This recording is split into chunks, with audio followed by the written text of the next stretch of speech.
Welcome to the Fight Nomad podcast episode number 4. I'm finally starting to relaunch this, and to provide some context, my plan is to film these podcast episodes once a week when I hop on my weekly coaching call with my Fight Nomad University students. The main topics of the podcast will be surrounding online business, entrepreneurship, and self-development. Let's hop right in. It is currently probably around 6:30 a.m. on a Monday here in Thailand. We are on the Fight Nomad University weekly call, and I wanted to give you guys an update about this past week, about what has been going on just in my life in terms of wins that I've been making and mistakes that I've been making. First of all, I don't know if you guys heard what I was talking about with Ricardo, but I wanted to really emphasize that the reason why I've been able to be such a consistent content creator for the past 7 years is because I follow this principle that is called document, don't create, which is basically if you're going about your life, you can just document different moments of it and share it. And that is so much easier than being oh, what should I post today? It's more just having a documenting process. So for the past 7 years, I've been mostly just documenting my journey in martial arts, and that's a big reason how I've built up my personal brand through documenting Muay Thai in short form, Instagram content. But if I'm to be honest, martial arts probably makes up about 30% of of my interests. Big other portions of my passion are dedicated to the storytelling, which is in this modern age, storytelling can be through Instagram, it can be through podcasts, it can be through YouTube, it's media. And also, I'm really, really passionate about entrepreneurship, which is why I started this coaching program, because I think that just as martial arts has given me so much benefit in my life, especially when it came to my physical health, my mental health, building a community of really down-to-earth people. But I also believe that the power of storytelling and entrepreneurship has had a massive benefit to my life as well. And that is also something that I want to start sharing. And I want to also start sharing in more longer form content, because although Instagram and TikTok and short form content is great for generating interest, I love everything that I create is that it's educational. And I've always been like that ever since I was 17, 18, when I was 17, I wanted to be a filmmaker. When I was 18, I wanted to be a game designer. But what I wanted to build was essentially to make education fun. So for example, when I was 19 and I went to university, I wanted to be a game designer because I wanted to create a game where it's you were a piece of food that went to the human body, and then you had a little adventure, and then you learn all about the human biology by playing a virtual character in the human body. I'm getting off topic, but basically this is why I'm launching this program and also filming this, is because I want to start creating more long form content that's not just around martial arts.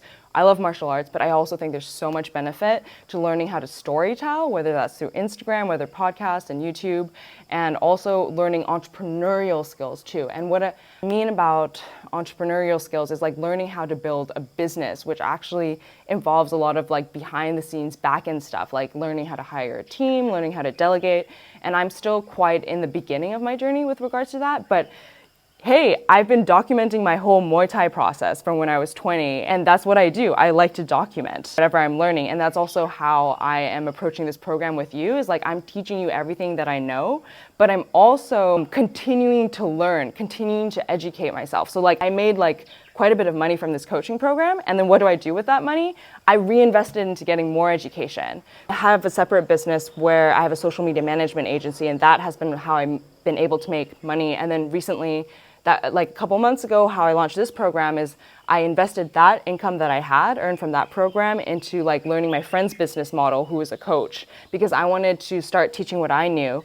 I paid her $2,000 to learn her business model, and then I launched this program. From this program, I made $10,000, which I then reinvested that into another coaching program that would teach me how to build this coaching program into a way bigger coaching program. And then I also invested another 5K in another friend who also has a similar business model to me. So it makes me very excited because all of a sudden, every investment that I make is going to have an ROI in the long run if I execute, if I follow through, if I apply what I'm learning. So I think it's the best investment ever, especially when you're young, is to be able to leverage your income to learn more information, but you have to be able to apply that information, which is what I've been guilty of not doing for a long time, is just like reading tons and tons of business books, but not applying anything and just having like a shitload of information in my brain. So application is just as important, which is why I like to hop on these weekly calls with you guys, because the weekly calls is also what holds you accountable in a way. It's like, okay, you're here. What is the immediate next action step in order to get you closer to your goal? And that's like what's most important at the end of the day, is like, are you one step closer to your goal? As long as you're taking one step closer to your goal, then you're making progress. And I think that's what makes people happy at the end of the day, is actually that sense of progress. Like we all say like, oh, you all know that if you achieve the goal, happiness will not lie at the goal. It's the process of making progress. It is actually like how you experience happiness. And know that once you reach your goal, you're going to be happy for a temporary amount of moment, and then you're going to be like, what's the next challenge that I'm going to do, right? So I feel like it's self-development that is so fun about this journey. There's no specific end goal. Like, I had the longest goal to make $10,000 a month. I had the longest goal to reach 100,000 followers. And when I reached both of these goals, I was like, cool. What's next? Let's move on to like the next tier. So it's the pursuit that is quite fun. To circle back, as I mentioned this previous week, not this previous week, but the week before that, I kind of made a mistake that I like to share with you my mistakes too, so that maybe if you're in a similar situation, maybe you don't make the same mistake as me. And the mistake that I made was that I focused 80% of my energies on the squeaky wheel in my business, which was like my social media management agency that I had started, that I've been running for like a couple years, mainly as a freelancer. So I was doing all the work by myself. And that business model where I create content for businesses, I create and I publish, help them publish, it is a lot more labor intensive than the coaching, just in terms of like how it's structured. And so I made a mistake of focusing too much of me and my team's energy on that, because it was just easy to do that. But when I actually talked to an entrepreneurial friend, what I realized is just wait, I'm focusing 80% of my energy on that, but it's earning 20% of the revenue. And because the coaching business model has been so easy and so effortless, instead of investing my energy into making the coaching business better, which has been what has generated 80% of the revenue, I didn't invest the time and energy into making it better. And I want to. So that's a thing that I've changed this past week, is a big shift that I've made that has actually made a lot of progress. So my entrepreneurial friend is you need to delegate responsibility. So I hired a team around 2 months ago, and up until now, I've just been delegating them tasks. So I'd be like, here are the task lists for today. Can you help me accomplish these task lists? And just by doing that, we have gotten so much more done. It's been incredible. But now the next evolution of having a team that I'm learning as a baby entrepreneur is now I'm starting to delegate responsibility. And as someone who's been a solopreneur for so long, it has felt really weird to let go of control. But now what I'm starting to do, after being pushed by my entrepreneur friend, is that I'm delegating the responsibility of the social media management agency to one of my team members who has been doing very, very well. Basically, what I've been doing this past week is I'm starting to delegate responsibility for the social media management business, which helps frees up my time to focus on the coaching business. And then now the next step that I'm making in order to make progress with the coaching business is, I don't know if you guys heard, but this is what I told Ricardo, is a concept that I learned in the book Free to Focus. I forget the name of the author, where the author is saying in order to be most productive, it actually doesn't necessarily benefit you to have a list of 20 tasks that you need to get done throughout the day, because sometimes you can't get the 20 things done, and then you never feel like you're making progress.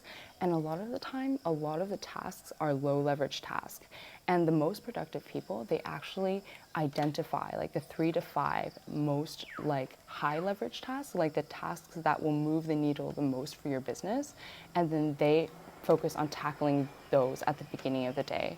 So what I've begun to start doing is that I have created 2 categories. One is for like building my coaching business, and one is just for like life in a way. And I have started to create like 3 to 5 most important tasks to move the coaching business forward, and then 3 to 5 most important tasks to move my life forward, because there's also like day-to-day things that you need to address. And sometimes, like for example, yesterday I think I got 2 of my 5 coaching business like top 5 tasks. I was able to accomplish them, but still, if I'm like making a little bit of progress with my business every single day, like that feels good. You're maintaining momentum, because sometimes maybe you're sick, you're tired, but as long as you're making like a tiny bit of progress, that is what is satisfying. I just wanted to share this. So maybe it would be helpful to you, maybe it isn't, but it's just something that I wanted to share for this past week. And then I just wanted to wrap up talking about this upcoming week, what's going to be happening on this end. So the next 2 weeks for me is actually going to be quite travel intensive. Moving out of Phangan on Wednesday, originally the plan was to stay on this island until mid-August, but recently some new opportunities have arrived. So I'm heading to the next island, Samui Island, in 2 days.